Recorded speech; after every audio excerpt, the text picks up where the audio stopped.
Somo letu la leo linahusu kibali. Kibali ni hali ya kukubalika kufanya jambo au kitu fulani. Kibali ni hali ya kukubalika kufanya jambo au kitu fulani. Kibali cha Mungu ni kubarikiwa na kuwezeshwa na Mungu ili utembee katika baraka zake. Kibali ni kitu cha kiroho, na ili kidumu lazima kitoke kwa Mungu. Kibali ni tofauti na neema. Neema yenyewe imetolewa bure kwa kila mtu. Ukisoma katika Tito sura ya 2 mstari wa 11 inasema neema ya Bwana iokoao imefunuliwa. Kwa hiyo neema imefunuliwa na inapatikana kwa imani. Lakini kibali kina gharama. Bwana Yesu asifiwe. Kupata kibali kuna gharama zake. Unaweza ukajiuliza kwa nini ugaramike kwa ajili ya kibali? Kwa nini uingie gharama kwa ajili ya kibali? Hiyo yote ni kwa sababu kibali kina faida sana. Faida ya kwanza ya kibali, kila kitu utakachoenda kukifanya ukiwa umepata kibali kinakwenda kufanikiwa. Ukisoma katika Mwanzo sura ya 39, ule mstari wa 21 hadi 23. Unasema kwamba Yusufu alipata kibali mbele ya mkuu wa magereza. Na alipopata kibali, mkuu wa magereza akakabidhi kila kitu mikononi mwake. Na ukisoma katika ule mstari wa 23 unasema kwamba Mungu alimfanikisha Yusufu. Kila kitu alichokifanya kilifanikiwa. Ni kwa sababu alikuwa na kibali. Ndio maana asubuhi ya leo tunasoma kibali ili kusudi kila tunachoenda kukifanya kiweze kufanikiwa. Sababu nyingine ambayo inatufanya leo tujifunze kuhusu kibali ni kwa sababu kibali, ukiwa na kibali unafanya mambo kuliko hata shule inayoweza kukufanyia. Unafanya mambo kuliko akili zako. Unafanya mambo kuliko akili zako. Yaani ukifikiria wewe mwenyewe ukikaa unasema kwamba hapa hii ilikuwa sio akili yangu. Hizi zilikuwa sio nguvu zangu. Hiki kilikuwa ni kibali cha Mungu. Mfano mzuri ni Yusufu. Yusufu alikuwa sio Misri. Kutokuwa Misri akachaguliwa akawa waziri mkuu. Kilikuwa ni kibali. Tukimwangalia Esther alikuwa ni yatima. Esther amelelewa na Mordekai mjomba wake. Siku ambayo mfalme anaita wanawake wote mabikra wapite pale. Mnajua unapoenda kuchaguliwa kuwa malkia, wanawake wanavyojiandaa, wanawake wanavyojikoki. Unaweza kukuta kuna familia zingine zilikuwa za kishua, walikuwa na uwezo. Kumbuka kwamba Esther alikuwa ni yatima. Lakini unaambiwa kwamba katika ile Esther sura ya 2 mstari wa 15, Esther alipata kibali mbele ya kila mmoja aliyemtazama. Kilikuwa kibali. Na ukisoma paka ule mstari wa 17 unasema kwamba Esther alipata kibali mbele ya mfalme. Na hatimaye mfalme akamchagua kuwa malkia. Sasa katika akili ya kawaida ukiwaza, sio kwamba Esther alikuwa ni mzuri sana, sio kwamba Esther alikuwa na connection, lakini kilikuwa ni kibali cha Mungu. Naomba mtu anisomee Zaburi 118 mstari wa 23.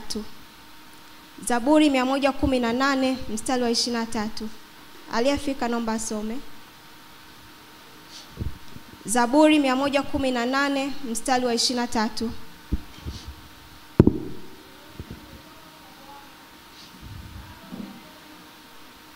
Amina. Neno hili limetoka kwa Bwana, nalo ni ajabu machoni kwetu. Lakini mimi napenda sana ukisoma katika English version. Inasema this is Lord doing, it is marvelous in our eyes. Kwamba haya ni matendo ya Mungu. Ilifika muda Daudi mwenyewe akakiri, akasema kwamba hizi sio akili zangu, hizi sio nguvu zangu, hakika haya ni matendo ya Mungu, na hata mimi ananishangaza. Bwana Yesu asifiwe sana. Kilikuwa ni kibali cha Bwana. Sababu nyingine ambayo inaweza ikatufanya tutafute kibali ni kwa sababu kibali kinatuwezesha kumiliki. Ukiwa na kibali unaweza ukamiliki kitu. Kuna watu pesa zinapita sana mikononi mwetu lakini hatuwezi kuzimiliki. Kuna watu vitu vya thamani vinapita mikononi mwetu. Wao naishia tu kusema nilikuwa nacho, lakini kukimiliki hatuwezi. Bwana Yesu asifiwe. Ukisoma katika Zaburi 44 mstari wa 3. Naomba aliyefika anisomee. Ni Daudi alikuwa anaelezea mambo ya zamani, kipindi cha Musa. Alikuwa anasema kwamba hata wale watu wa zamani waliwezeshwa na mkono wa Bwana. Aliyefika Zaburi 44 mstari wa 3. Naomba anisomee.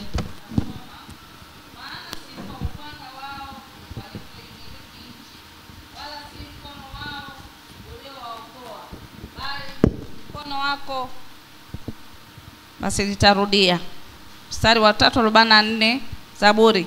Maana si kwa upanga wao walivyoimiliki nchi, wala si mkono wao uliowaokoa, bali mkono wako wa kuume, naam mkono wako na nuru ya uso wako, kwa kuwa uliwaridhia. Amina. Kwamba yeye mwenyewe anakiri sio kwa upanga wala sio kwa mkono wao, bali ni kwa mkono wa Mungu ndio aliweza kumiliki. Kwa hiyo kumbe kukiwa na mkono wa Mungu, na tumesoma kwamba kibali kinaambatana na baraka na uwezo ambao Mungu anakuachilia ili uweze kutembea katika baraka zake. Kwa hiyo kama kuna mkono wa Mungu, basi tunaweza kumiliki, si ndio? Amina. Hasa hapa tunakuja kuangalia watu wengi tumepata vibali sana bila sisi kujua kama tumepata kibali. Unakuta mtu unapata kibali unakipoteza, haujui kama kile kilikuwa kibali. Amina.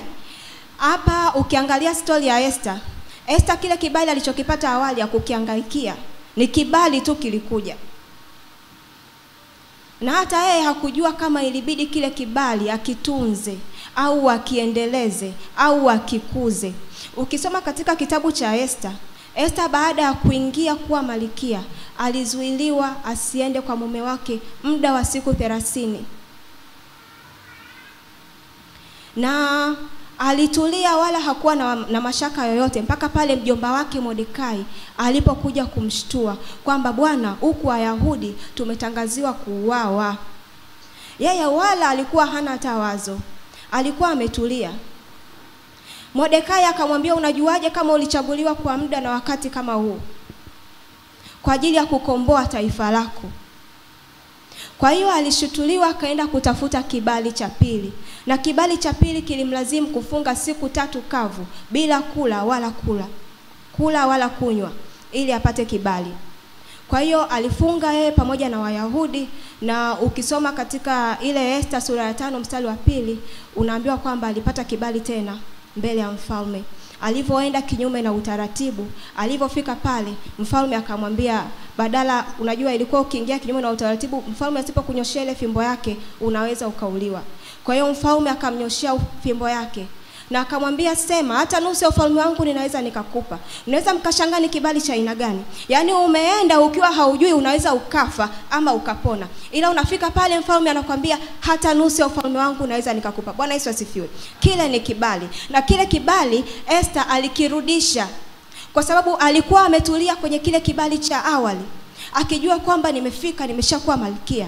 Kwa hiyo isingetokea tatizo, Esther asingetafuta kibali cha pili, kwa sababu kulitokea tatizo na mpaka alishtuliwa na mjomba wake Mordekai. Akaambiwa, Esther, nenda, uwezi jua sisi tunaweza tukafa, lakini baada ya muda na wewe ukajulikana kama ni Myahudi. Bwana Yesu asifiwe sana. Wengi tumetulia kwenye kibali chetu cha kwanza, karama tulizokuwa nazo, huduma tulizokuwa nazo, kazi tulizokuwa nazo. Hiki ni kibali chetu cha kwanza tu. Biblia inasema onjeni muone ya kuwa Bwana ni mwema. Kwa hiyo hapa tumeonjeshwa tu na tumetulia. Mtu umerelax na mshahara milioni 1, huwezi jua. Je, kama hatima yako ilikuwa ni kubwa zaidi? Imagine Yusufu angetulia pale kwa Potifa, lakini kumbe hatima yake ilikuwa ni kuwa waziri mkuu. Kibali pia kinatusaidia tufike hatima yetu bila kuhangaika, bila kuchukua muda. Ni kweli tunaweza tukatumia akili zetu binafsi tukafika malengo ambayo tunataka kufika. Ni kweli tunaweza tukatumia akili zetu binafsi tukafika sehemu tunayotaka kufika, lakini tutachukua muda sana. Yaani kitu ambacho unaweza ukakifanya cha muda mfupi ukajikuta unakifanya ndani ya muda mrefu sana, kwa sababu hauna kibali. Kanisa pengine lilitakiwa likuwe sana ndani ya muda mchache, kibali cha Mungu kikiachiliwa. lakini tunajikuta tuko pale pale kila siku kwa sababu ya kibali cha Bwana hamna. Na sisi tumeridhika kila siku tuko hivi hivi, tunasema haleluya Bwana ametenda, lakini hatukutakiwa kuwa hapo. Bwana Yesu asifiwe. Tunabidi tutafute kibali. Na kama nilivyosema, kuna gharama za kutafuta kibali au namna ya kuactivate kibali. Unaweza ukawa nacho wala haujapoteza, lakini neno la Mungu linasema tunatoka utukufu hadi utukufu. Hapo ulipo inabidi utoke uende sehemu nyingine ili kusudi tuweze kupush agenda za Mungu. Tukikaa hapa hapa, kazi ya Mungu ataifanya nani? Tukikaa hapa hapa, watu wa kule watafikiwa na nani? Tukiimbia hapa hapa Ukonga, watu wa kule wataimbiwa na nani? Tunahitaji kibali cha Mungu ili tuweze kupiga hatua. Sasa namna ya kupata kibali cha Mungu, au namna ya kukuza kibali cha Mungu, au namna ya kuendeleza kibali cha Mungu, kuna mambo mengi sana ambayo tunaweza kufanya ili kusudi tuendeleze kibali cha Mungu, lakini kwa leo nitaenda kuangalia machache. Kitu cha kwanza, heshima. Huwezi ukapata kibali kama hauna heshima. Heshima ni kitendo cha kumpa mtu hadhi yake. Na kikawaida kila binadamu anastahili heshima. Inabidi tuheshimu mamlaka, inabidi tuheshimu waliotutangulia, inabidi tuheshimu wakubwa wetu, tuheshimu watu ambao unajua huyu mtu kweli anastahili heshima. Sema sisi kizazi cha sasa hizi, dharau ni nyingi sana, ujuaji ni mwingi sana, kila kitu mtu unakijua. Hakuna kitu ambacho wewe utaambiwa utasikiliza. Mtu akisema hiki unasema sisi siku hizi tunafanya hivi. Hapana, mambo hayaendi hivyo. Ukisoma katika Warumi sura ya 13 mstari wa 7, aliyofika naomba nisomee. Warumi sura ya 13 mstari wa 7.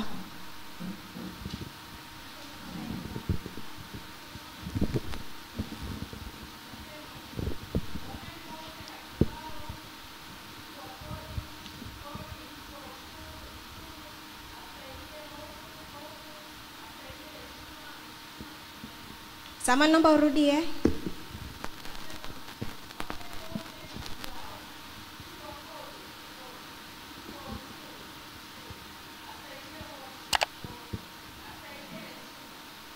Amina, amina. Inasema wapeni wote wastahilio. Yaani kama mtu anastahili haki, mpe haki, ushuru, kodi, heshima. Kwa hiyo kumbe kuna watu wanastahili heshima. Biblia imeandika wazi. Na sisi tunajifunza kwenye Biblia takatifu. Biblia imesema kuna watu wanastahili heshima. Kwa hiyo ni wajibu wetu sisi kuwapa heshima. Ili tupate kibali, lazima tutii mamlaka. Ili tupate kibali, lazima tuheshimu waliotutangulia. Kuna watu hawaheshimu hata wazazi wao. Biblia inasema waheshimuni baba na mama yako, mpate heri na miaka mingi hapa duniani. Ila kuna watu hata wazazi hawaheshimu. Unaweza ukawaza mtu kama hamheshimu mzazi wake aliyemzaa, anaweza akamheshimu mtu wa kawaida? Ni ngumu. Hata kama akiheshimu, ile heshima itakuwa ya kuzugazuga tu, lakini sio ya kutoka ndani. Lakini neno la Mungu linasema heshimu. Uwezi jua huyo mzazi wako ambaye unamdharau, pengine na neno lako moja tu ambalo akikutamkia katika ulimwengu wa roho linaenda kufungua baraka zako, linaenda kufungua kibali chako kwa Bwana. Kuna wengine tupo huku mjini, wazazi wetu wako mbali, labda mikoani. Unakuta tunakaa siku hatuwajuli hali, hatuwatafuti. Wale ni wazazi wetu. Mfanyie chochote, mtumie chochote. Mwambie leo baba, leo mama, nimejisikia kukutumia hiki hapa. Atakavyosema asante. Jaribu leo nipata mimi lisikukute, ile ni baraka. Katika ulimwengu wa roho kile kitu kimeandikwa. Pale alipokwamia yeye, wewe hautakwamia. Hivyo ndivyo tunavyo activate baraka zetu. Hivyo ndivyo tunavyo activate kibali chetu. Bwana Yesu asifiwe. Kitu kingine ambacho tunaweza kukiangalia ni uadilifu ama uaminifu. Ili tupate kibali mbele za Mungu, lazima tuwe waadilifu ama waaminifu. Naomba mtu anisomee Mithali sura 28 mstari wa 23. Mithali sura 28 mstari wa 23. Tasoma kama ilivyoandikwa. Amkemeaye mwenzake hatimaye atapata kibali, zaidi ya mtu ajipendekezaye kwa ulimi wake. Amina. Amina. amkemeaye mwenzake atapata kibali kuliko yule mtu anayejipendekeza kwa ulimi wake. Kuna wengine ni mahodari sana sisi wa kujipendekeza. Yaani ili mtu mwingine akuone wewe ni bora, ili mtu mwingine akuone wewe ni wa maana, unataka uende kumchafua mwenzio. Yaani wewe kwenda tu kusema kitu kilichonyooka, unaona kwamba haiwezekani. Unaenda unaharibu tu, unavuruga tu. Sasa hiyo haitakiwi. Mtu ambaye anasimamia haki, mtu ambaye anasimamia kweli, Biblia inasema kwamba huyo mtu atapata kibali kuliko yule ambaye anaenda kuongea kwa mdomo wake, anaenda kuchafua. Hiyo haitakiwi. Na uongo waga unadumu kwa muda mchache tu. Uongo waga unadumu kwa muda mfupi sana. Unaweza ukasema uongo ukakaa, lakini ipo muda au ipo siku ukweli utajulikana. Sasa ili tupate kibali, lazima tuwe waaminifu ama waadilifu, lazima tusimamie kweli. Kuna watu wanapata kibali kwa sababu tu ya kazi zao wanavyozifanya na ule uaminifu wao. Unaambiwa bwana, nenda peleka kazi yako kwa mtu fulani. Baada ya siku 3 yule uhakika kila kitu kimeshatimia. Kwa sababu anajua yule ni nani? Yule ni mwaminifu. Na kuna sehemu nyingine unaambiwa nenda bwana, lakini mimi nakwambia mapema, usiseme sijakwambia. Itachukua muda. Mtu mwingine pia anisomee Mithali sura ya 16 mstari wa 13. Mithali sura ya 16 mstari wa 13.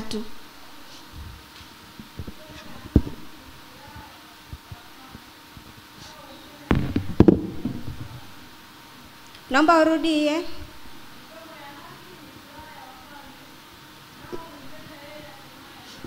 Amina. Kwamba midomo ya haki ni furaha ya wafalme. Kwamba wewe unavyokuwa unasema haki, wewe unavyokuwa unasema kweli, unavutia kwa wafalme, unavutia kwa watu wa maana. Hamna mtu ambaye anajielewa atampenda mtu anayedanganya. Haiwezekani. Wanakuwa wanajua tu huyu, yani ukiongea kitu anakipima mara 2. Hawajui huyu mtu anasema ukweli ama huyu mtu anadanganya. Bwana Yesu asifiwe. Kwa hiyo midomo ya haki ni furaha kwa wafalme. Kwa hiyo tujitahidi kutumia vinywa vyetu kusema vitu vya maana, vitu vinavyoeleweka. Tuwe waaminifu ili tuweze kujivunia kibali, ili tuweze kujipatia kibali. Kitu kingine ambacho kinaweza kikatupa kibali ni mahusiano. Hapa kwenye mahusiano kuna mahusiano ya aina 2. Mahusiano kati ya Mungu na mtu na mahusiano kati ya mtu na mtu. Nitaanza na mahusiano ya Mungu na mtu. Mungu mwenyewe anapoachilia kibali chake, lengo lake ni ili ajenda zake zisogezwe mbele. Yaani anakupa kibali sawa, lakini utafanya nini na iko kibali chako? Utafanya nini kupitia iko kibali ili kusudi kazi yake ionekane? Na ili akuamini, akuachilie kibali, basi awe na uhakika na wewe. Wewe inabidi ukae vizuri na Mungu wako. Uishi vizuri na Mungu ili kusudi aachilie kibali ndani yako wewe. Bwana Yesu asifiwe. Ila watu wengi hatuna mahusiano mazuri kati ya sisi wenyewe na Mungu. Mtu unaamka asubuhi, unaenda kazini, hausali. Unaenda kukutana na watu wafanyakazi wenzio wanaotembea na ilizi siku nzima, wanaooga madawa. Bado unataka wewe upate kibali. Yaani hii dunia ina vitu viwili tu. Aidha muamini Mungu aliye mbinguni ama Mungu wa hapa duniani. Sasa wewe Mungu wa duniani hauna, Mungu wa mbinguni hauna. Bado unataka kibali. Bado unataka mamlaka. Ni kitu ambacho hakiwezekani. Bwana Yesu asifiwe. Kwa hiyo tunapotengeneza mahusiano yetu sisi na Mungu, ni rahisi sana kujipatia kibali. Amka asubuhi, mshirikishe Mungu siku yako. Mwambie Mungu, mimi naenda kazini, ninajikabidhi mikononi mwako. ninajiachilia mikononi mwako, ukafanya sawa sawa na mapenzi yako. Naomba kibali mbele ya kila mmoja atakayenitazama. Ukirudi jioni, mshukuru Mungu. Kumbuka kuna ajali nyingi zimetokea. Kuna wengi sana wamepata heka. Kuna watu wameenda wamerudi kama walivyo, hawajapata kitu. Wewe umeenda umerudi salama. Na kama ni mfanyabiashara, Mungu kakusaidia, umepata kitu. Kama umeajiliwa, haujagombana na bosi wako, haujapigizana na kelele na mtu yoyote ofisini, unaomba Mungu, unamshukuru, unatengeneza mahusiano yako kati ya wewe na Mungu wako. Unatengeneza mahusiano yako kati ya wewe na Roho wako Mtakatifu. Zamani watu walikuwa wanakutana na Mungu ana kwa ana. Enzi za Agano la Kale, ukisoma unaambiwa Mungu alimtokea Musa kama kijiti kilichowaka bila kuzimika. Unaambiwa Mungu aliwatokea watu kwenye maumbo mbalimbali, mengine ya kutisha, ambayo hata wewe mwenyewe ukitokewa saa hizo unaogopa. Hizo ni zamani. Agano Jipya, watu walikuwa wanakutana na Yesu. Yesu alikutana na fulani, akamnyoshia mikono, akamponya. Yesu alikutana na fulani, akafanya kitu fulani. Yesu alibadilisha kitu fulani, Yesu alitenda muujiza fulani. Walikuwa wanakutana na Yesu ana kwa ana. Sisi kizazi chetu hapa, au sisi enzi zetu au karne zetu, tumeachiwa Roho Mtakatifu. Lakini shida ni kwamba sisi Roho Mtakatifu sijui tunamchukuliaje. Yaani tunahisi kama sio Mungu. Yaani kuna muda nahisi hata Mungu mwenyewe anatushangaa. Unaenda, Mungu Baba nisaidie, anashangaa. Mbona unamwacha Roho Mtakatifu uliyoko ndani, ambaye unakaa naye, unatembea naye muda wote? Umeruka stage, mwana wa Mungu. Bwana Yesu asifiwe. Kumbe inabidi tumjaze Roho wetu wa ndani vizuri, ili kusudi tuweze kumsikia. Anavyotuambia fanya hivi, basi tunafanya. Anavyotuambia usifanye hiki, basi hatufanyi. Shida ni kwamba hata Roho Mtakatifu hatumjazi. Yaani sisi hapa, kama mimi hapa Mariamu, nina Mariamu wa nje na kuna Mariamu wa ndani. Kitu ninachokifanya mimi kila siku, ninajishibisha tu Mariamu wa nje, naamka asubuhi, ninavaa vizuri, ninajipendezesha tu Mariamu wa nje, lakini Mariamu wa ndani anadhoofika. Kwa hiyo siku nikimhitaji Mariamu wa ndani, siwezi kumsikia, kwa sababu sijamuwezesha kumsikia. Ila unavyosoma neno, unavyojijaza vizuri, unavyojiweka imara, unavyotengeneza mahusiano yako vizuri wewe na Mungu wako. Kwanza hata dhambi kutenda ni kazi. Na kama mtu atendi dhambi, kwa nini usipewe kibali? Maana kitu kingine kinachotunyima kibali mbele za Mungu ni dhambi. Ila Biblia inasema moyoni mwangu nimeliweka neno lako, nisije nikakutenda dhambi. Kwa hiyo kumbe jinsi unavyojijaza neno la Mungu ndani, jinsi unavyojiweka neno la Mungu, unavyosoma maandiko, hata dhambi ni ngumu kufanya. Na hata ukifanya, inakuwa ni rahisi kushtuka. Unajua, mimi nimefanya dhambi, mimi nimekosea. Bwana Yesu asifiwe. Kwa hiyo tutengeneze mahusiano yetu vizuri kati ya sisi na Mungu wetu, kati ya sisi na Roho wetu Mtakatifu. Tumshirikishe Roho Mtakatifu. Ukisali ile sala ya neema ya Bwana, mimi mwenyewe nilichelewa sana kidogo kujua, nilikuwa nasali tu kama kawaida. Inasema neema ya Bwana wetu Yesu Kristo na upendo wa Mungu Baba. Kwamba neema sasa, Yesu Kristo kaishafanya kazi yake, kaachilia neema. Neema imeachiliwa bure kwetu sote, sisi sote hapa, ili tuokoe. Imeishaachiliwa. Na upendo wa Mungu Baba, Mungu kaishatupenda, akamtoa mwanae wa pekee ili aje atufie sisi. Kwa hiyo upendo wa Mungu Baba tayari upo. Na ushirika wa Roho Mtakatifu, ishu inakuja Roho Mtakatifu huyo ambaye tunasema ushirika wake tunamshirikisha. Bwana Yesu asifiwe. Wengi unakuta kwamba hatumshirikishi hata Roho Mtakatifu. Roho Mtakatifu yupo tu kama Roho Mtakatifu, lakini katika mambo yetu, katika ajenda zetu, sisi hatujamuweka. Lakini hilo ni kosa. Kwa hiyo ili tupate kibali, tuhakikishe kwanza tunakaa vizuri na Mungu wetu. tujijenge, tujiimarishe, tusome neno. Kusoma neno ni kazi kweli. Kusoma neno ni kazi kuliko hata kusikiliza mahubiri. Unaona hapa mnavyonisikiliza kidogo na hapa amsha, unaweza ukanisikiliza. Nasikilizika Bwana Yesu asifiwe. Amen. Ni tofauti na kusoma neno. Hata mimi mwenyewe napataga changamoto. Unaweza ukasoma neno usimalize hata dakika 5 usingizi. Unaweza ukasoma neno message ikaingia kwenye simu yako. Ile unavyofungua tu unajikuta kitu kimepopti Instagram, TikTok. Kwa hiyo hata kusoma neno ni kazi. Lakini hakuna kitu ambacho ni kizuri kama kusoma neno, kwa sababu sisi tunasali lakini Mungu anatujibu kupitia neno. Kwa sababu Mungu akisema ashuke, kwa sisi jinsi tulivyo waoga saa hizi ni tofauti na zamani. Akishuka unaambiwa kuna maumbo mengine ya Mungu anafanana sijui na nini. Akishuka hapa mfumo huo hauwezi ukakaa. Yaani unajikuta unakimbia, anakuambia ni mimi Mungu, au ule mungurumo tu anakuambia ni mimi Mungu, wewe uelewi, wewe unakimbia. Kwa hiyo njia rahisi ya sisi kumsikia ni kupitia neno. Anaweza akasema ndio basi akuoteshe mwana wa Mungu. Tatizo unalala. Hata ukiota, ukiamka asubuhi ukumbuki. Bwana Yesu asifiwe. Unawaza nimeota nini, unakumbuka nusu, katikati umesahau, mwishoni unakumbuka. Unawaza, nitachelewa kanisani, ngoja niondoke. Nitakumbuka baadaye. Ikifika baadaye, hata kile cha mwanzo ukumbuki kabisa. Unasema tu ingekuwa ndoto mbaya ningekemea. Ila hii haina maana. Bwana Yesu asifiwe. Kwa hiyo tutengeneze mahusiano mazuri kati ya sisi na Mungu wetu, tutajipatia kibali. Hapa kuna vipengele viwili. Kitu kingine ni kutengeneza mahusiano.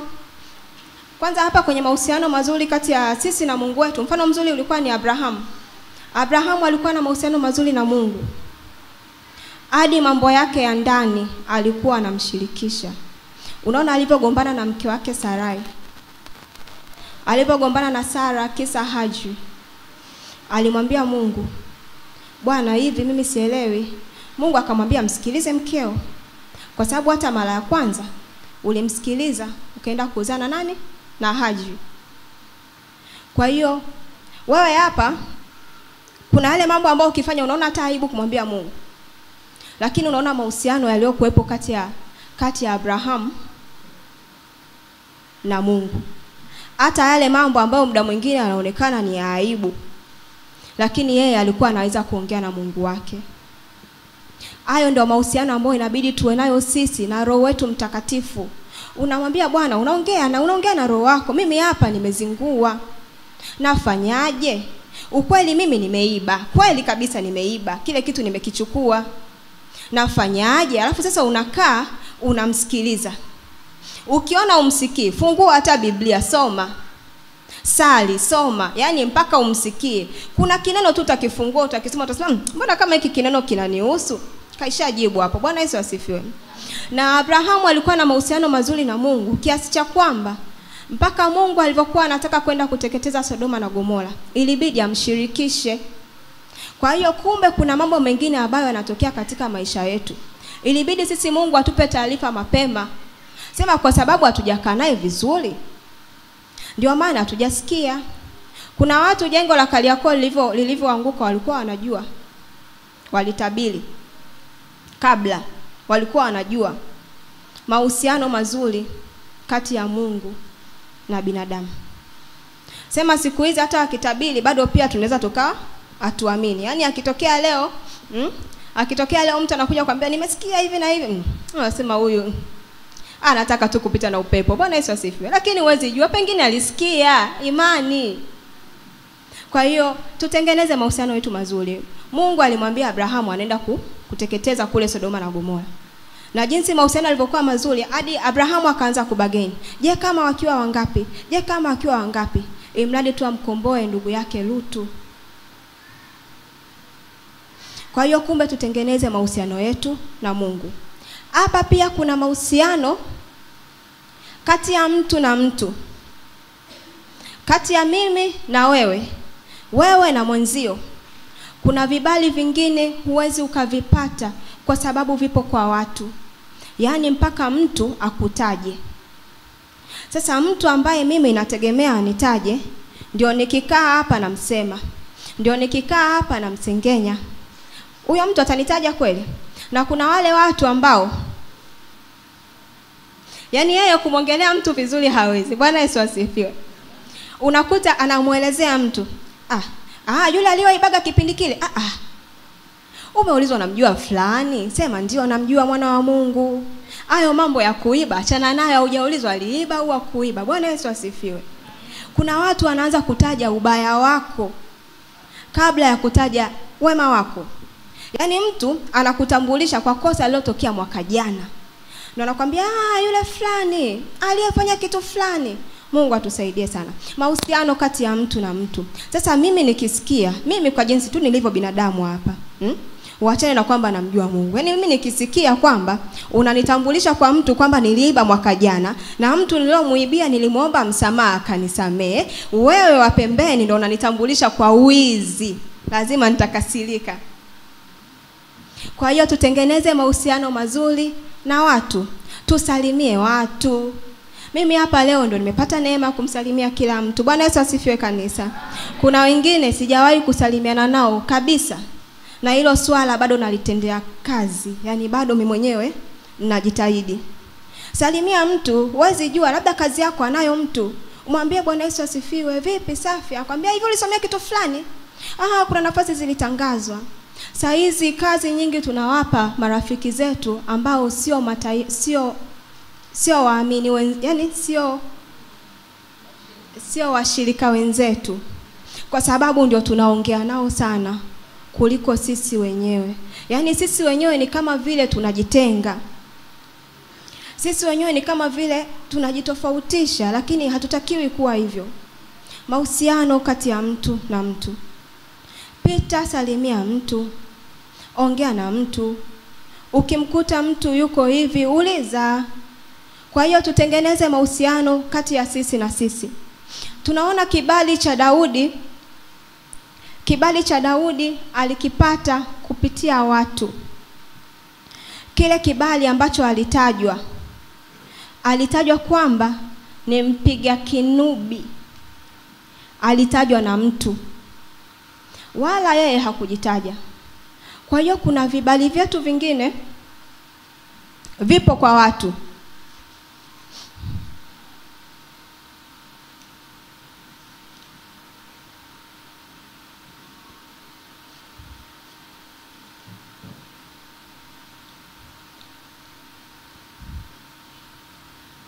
Bwana Yesu asifiwe.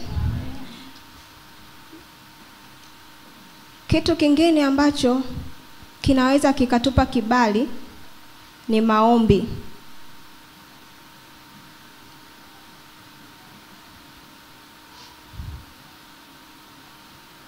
Wote tunajua kwamba maombi yanafanya kazi, lakini kuomba ni kazi. Mungu awabariki sana wale wanaojiita prayer warrior. Yaani unakuta kuna mtu anaweza akasimama akaomba masaa 2, masaa 3 na maneno hayaishi. Bwana Yesu asifiwe. Huyo mtu ana karama yake ya pekee. Mungu awabariki sana wale watu mnaosimama kuombea kanisa. Mimi nilikaa na dada zangu siku moja, tukajiwekea kwamba tusali dakika 5 tu. Tukaseti pale alarm, tumemaliza kusoma zetu neno, tukasali. Tulisali. Ile tunasema amina. Hata dakika 2 hazijafika. Tukasema hapana. Tufikishe dakika 5 tulizozisema. Tukaendelea. Tukasali. Amina. Hata dakika 1 ile kuisogeza basi zifike 3. Hamna. Tukasema tuwakumbuke ndugu zetu tulioacha kule vijijini. Tukaanza kuombea kazi zao za mikono, biashara zao, mashamba zao. Angalau ndio tukasogea mpaka dakika 4. Alafu kuna mtu humu ndani anaamini mimi nakwambia, mwana wa Mungu nakuombea. Mwana wa Mungu jiombee. Bwana Yesu asifiwe. Ukweli nitakuombea, lakini sitaomba kama ambavyo wewe ungeomba. Shida yako unaijua mwenyewe. Mimi nitaichukulia tu kwa wepesi. Bwana Yesu asifiwe. Amen. Maombi ndio njia pekee iliyobaki ya sisi kuzungumza na Mungu. Kwa sababu hauwezi ukaita Mungu. Unamuomba.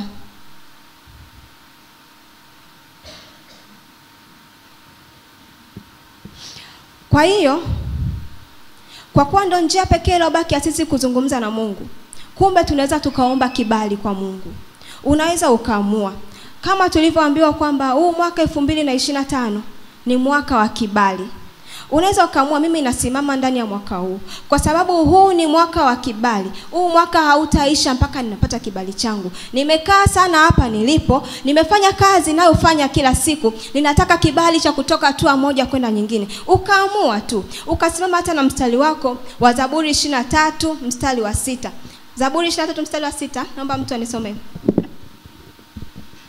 Tasoma kama ilivyoandikwa: hakika wema na fadhili zitanifuata siku zote za maisha yangu, nami nitakaa nyumbani mwa Bwana milele. Amina. Amina. Kwamba wema na fadhili zitanifuata siku zote za maisha yangu. Wewe unaweza ukaamua. Sasa hizi tuko hiki kipindi cha Kwaresma. Wengine kidogo ni kazi kufunga. Unajua kuna wale watu wana sababu nyingi, yani vidonda vya tumbo na meza dawa, yani siwezi. Yani kuna wale watu ambao hatuishiwi sababu. Bwana Yesu asifiwe. Katika kipindi cha Kwaresma, basi jitafutie sababu wewe mwenyewe. Tathmini maisha yako wewe mwenyewe. Tafuta sababu hata siku 3 tu. Au ni nyingi? Basi siku 2 tu ufunge kwa ajili ya kuomba kibali kwa Mungu. Tumekaa sana tulipo. Pengine hatukutakiwa kukaa hapa. Tunahitaji kibali tukitupush, tutoke sehemu moja tuende sehemu nyingine. Unaweza ukasimama na kwamba hakika wema na fadhili za Bwana zitanifuata. Huo ni mstari. Na ni kweli, neno la Mungu ni kweli. Wema na fadhili za Bwana zitakufuata, si ndio? Tumeshasoma kwamba tunasoma maandiko katika mahusiano yetu. Tumejijaza vizuri, tumejaza vizuri utu wetu wa ndani. Biblia inasema mjue sana Mungu ndipo mema atakapokujia. Sasa wewe ushamjua Mungu, kwa nini hao mema yasikujie? Zaburi 23 mstari wa 6, wema na fadhili za Bwana zitanifuata siku zote za maisha yangu. Unaweza ukasimama na ukasema huu wema utanifuata, hiki kibali kitanifuata, hiki kibali kitanifuata. Lazima nitatoka hapa, nimechoka kufanya kazi hii, lazima nitapata promotion. Kuna watu mmefanya kazi maofisini kwenu miaka 3, miaka 4, hamjawa promoted. Unahitaji kibali. Na mtu amerizika kwa sababu anapewa mshahara labda wa milioni 2, anaona hapo ndo anapostahili. Mwana wa Mungu haustahili hapo. Unahitaji kibali utoke uende sehemu nyingine. Fungu lako la 10 tunalihitaji sana, mwana wa Mungu, ili tupushi ajenda zako. Sasa utatuletea 200,000 kila siku mpaka lini? Tunataka iko kibali ili upige hatua, ajenda za Mungu zifanyike. Bwana Yesu asifiwe sana. Sababu nyingine au namna nyingine ambayo tunaweza tukaitumia kwa ajili ya kupata kibali ni kunyenyekea. Mungu anapenda wale watu wanaonyenyekea, watu wanaojinyenyekeza. Mungu hapendezwi na wale watu wanaojikweza. Mungu anapenda ushuke ili yeye apande. Umuonyeshe kwamba wewe ni Mungu na mimi ni mtoto wako, na mimi ni mtumwa wako. Bwana Yesu asifiwe. Kuna watu kushuka hatuwezi. Na hii sio tu kwa Mungu, hata katika maisha yetu hapa ya duniani. Shida ni kwamba sisi tunafikiria kwamba Mungu atashuka kuja kutuletea muujiza wetu. Hapana. Mungu anatumia watu. Kuna watu wanaitwa ma destiny helpers. Yaani wenyewe kazi yao wapo. Anaweza akawa ameokoka au hajaokoka, lakini kazi yake yeye yupo akuvushe wewe uende sehemu nyingine. Bwana Yesu asifiwe. Hapa tunaweza tukaona nchi imeshikwa sana na wenzetu. Umeona? Sasa eti wewe unasema kwa sababu mimi ni Mkristo, wao ni Waislamu, nisichangamane nao. Mambo hayaendi hivyo. Au sasa ndio wenye nguvu. Bwana Yesu asifiwe. Kumbe unatakiwa uishi nao vizuri ili upate kibali mbele yao. Kupitia kile kibali upige hatua ya kufika sehemu fulani. Kuna watu hapa ni viongozi na hawajui. Kuna watu hapa wana vyeo vya maana na hawajui. Wamekaa wamelizika na cheo chao. Kumbukeni kwamba Daudi alikuwa ni mchunga kondoo tu, hakujua kama yeye ni mfalme. Na hata watu waliokuwa wanakutana nao walikuwa wanajua tu huyu ni mchunga kondoo. Hawakujua kwamba ni mfalme atakayekuja kutawala. Hawakujua kwamba atakuja kuwa ni mtu mwenye nguvu. Na Daudi alikuwa ni mfalme mwenye nguvu sana. Alikuwa na utajiri wa kutosha. Bwana Yesu asifiwe. Lakini alitoka katika uchunga mbuzi tu, na wala hakuwa kwenye kizazi cha wale wamiliki. Tunajua ufalme unamilikiwa kipindi hicho kutoka mtu mmoja. Babangu alikuwa mfalme na mimi, basi kijana wangu angalau anaweza akasogea. Lakini yeye alikuwa hayupo huko. Lakini alipata kwa neema ya Mungu. Tushasema kwamba neema imefunuliwa kwa watu wote. Kwa hiyo sisi tuna neema. Tukifanya vizuri tunapata kibali. Bwana Yesu asifiwe. Kwa hiyo nilikuwa naongelea kujinyenyekeza. Kuna mtu hata kazini kwake hawezi kushuka mbele ya bosi wake. Anajua kabisa huyu ni bosi, lakini anang'ang'ania kujipandisha naye sauti. Anang'ang'ania kujibizana naye. Sasa hiyo haitakiwi. Tujifunze kushuka. Kuna mtu anajua huyu ni baba yangu, lakini baba na umekosea, baba na umekosea. Hataki kushuka. Sawa, amekosea, lakini ndio baba. Shuka, tafuta muda kwa wakati wako. Akiwa amepoa na wewe umepoa. Maana Biblia inasema hasira ya Mungu haitendi, hasira ya mwanadamu haitendi haki ya Mungu. Bwana Yesu asifiwe. Kuna watu tuna hasira kidogo tu. Mimi sipendi ujinga. Bwana Yesu asifiwe. Nani anapenda ujinga ndani? Wanaopenda ujinga? Kuna watu, mimi sipendi ujinga, mimi sipendi dharau mimi. Kuna mtu anapenda dharau? Hamna. Kwa hiyo tujifunze kucontrol character zetu. Kuna vitu tunavikosa kwa sababu ya character. Mimi na hasira ndo tulivyo. Bwana Yesu asifiwe. Kwa hiyo kuna vitu vinatunyima kibali sisi kwa sababu tumeviendekeza. Sawa, una hasira, uko wenu wana hasira. Basi mwambie Mungu, mimi hii hali siitaki. Hii hali inaninyima vitu vingi. Hii hali inanifanya nisifike hatua fulani. Hii hali inanikwamisha. Mimi sipendi. Kidogo tu nimekasirika, kidogo tu nimenuna, kidogo tu ninajibu. Tena kuna yule mtu ambaye anajibu baadaye akikaa na tafakari anasema, nimefanya nini? Sasa hapo muombe Mungu, nisaidie, mimi sitaki. Zungumza na Roho Mtakatifu. Ukitaka kujibu tu anashika kinywa chako, unakaa kimya. Basi bora uondoke, uonekane unadharau kuliko hilo jibu utakalokuja kulitoa likaribu kila kitu. Tujifunze kunyenyekea. Tujifunze kujishusha. Bwana Yesu asifiwe. Ukisoma katika waraka wa kwanza wa Petro sura ya 5 mstari wa 5 hadi wa 6. Aliyefika naomba some. Waraka wa kwanza wa Petro sura ya 5 mstari wa 5 hadi wa 6. Tasoma kwa msaada wa Bwana. Mstari wa 5. Vivyo hivyo ninyi vijana watini wazee. Naam, nanyi nyote jifungeni unyenyekevu, mpate kuhudumiana, kwa sababu Mungu huwapinga wenye kiburi, lakini huwapa wenye unyenyekevu neema. Amina. Mstari wa 6. Basi nyenyekeeni chini ya mkono wa Mungu ulio hodari, ili awakweze kwa wakati wake. Amina. Amina. Naona anaongelea unyenyekevu na anavyosema basi nyenyekeeni chini ya mkono wa Mungu ulio hodari. Mtu anaweza akafikiria ni mkono huu. Mkono huu wa Mungu, mwana wa Mungu, tunauonea wapi? Mkono wa Mungu anamaanisha neno lake. Mkono wa Mungu anamaanisha maandiko yake matakatifu. Nyenyekeeni chini ya mkono wa Mungu ulio hodari. Lile Biblia ile ina kila kitu. Inaambiwa basi hapa tumeambiwa tuhudumiane. Tuishi kwa upendo, tusaidiane. Usiwe tu mtu wa makasiriko, mtu wa hasira. Tunajipotezea kibali. Kibali mbele za watu, kibali mbele za Mungu. Mungu atashindwa kukuamini kwa ajenda yake kubwa, kwa sababu anajua akikupa labda wewe uwe kiongozi wa mama jinsi ninavyowajua wana midomo, atakupa jibu moja tutasema mimi uongozi basi. Bwana Yesu asifiwe. Kwa hiyo lazima aone wewe mwenyewe umejitengeneza, umefika hatua fulani, akuamini katika yale majukumu makubwa, ili hata akiachilia kibali chake ufike mbali. Kuna watu tutaishia tu hapa tu kusimama, hapa kusimama, kwa sababu hatujataka kibali cha kufika mbali. Na tusipojitengeneza, Mungu anasema huyu wakimcheka tu anashuka madhabahuni anaondoka. Kwa hiyo tunahitaji tujitengeneze. Bwana Yesu asifiwe. Naomba kanisa tusimame.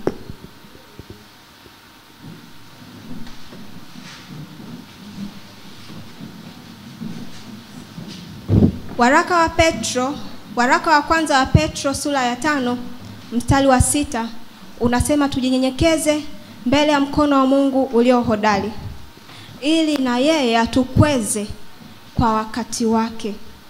Bwana Yesu asifiwe. Kila mmoja saizi ndani ya dakika 2, kila mtu ndani ya dakika 2 aombe kwa ajili ya kibali. Omba mwana wa Mungu kwa ajili ya kibali. Kwa sababu kuna wengine tukitoka hapa kanisani muda wa kuomba hatuna. Na maandiko yanasema ombeni nanyi mtapewa. Kumbe kazi yetu ilikuwa ndogo tu, kuomba. Ndani ya dakika 2 mwana wa Mungu kila mtu aombe. Omba kibali mwana wa Mungu. Tuanze kuomba. Omba kibali. Mungu wa mbinguni atusaidie tuweze kupata kibali mbele zake. Tuombe. Kila mtu aombe. Mungu atupe kibali mbele zake.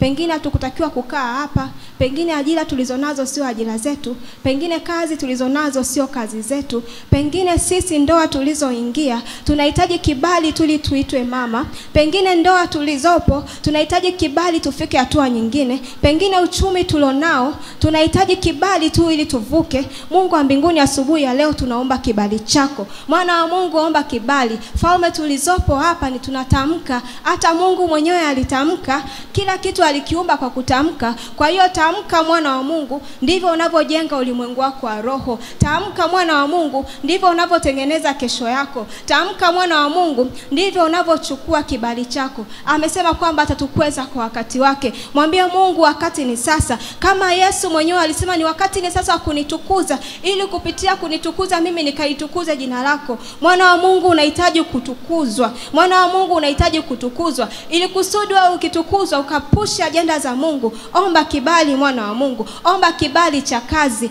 Omba kibali mwana wa Mungu. Kazi ulionayo sio, mshahara unaokaa nao sio. Omba kibali mwana wa Mungu.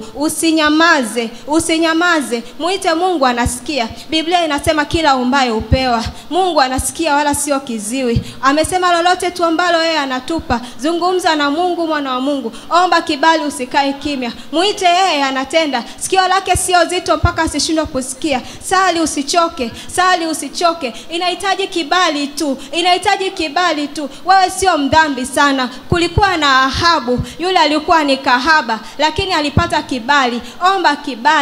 Omba kibali mwana wa Mungu.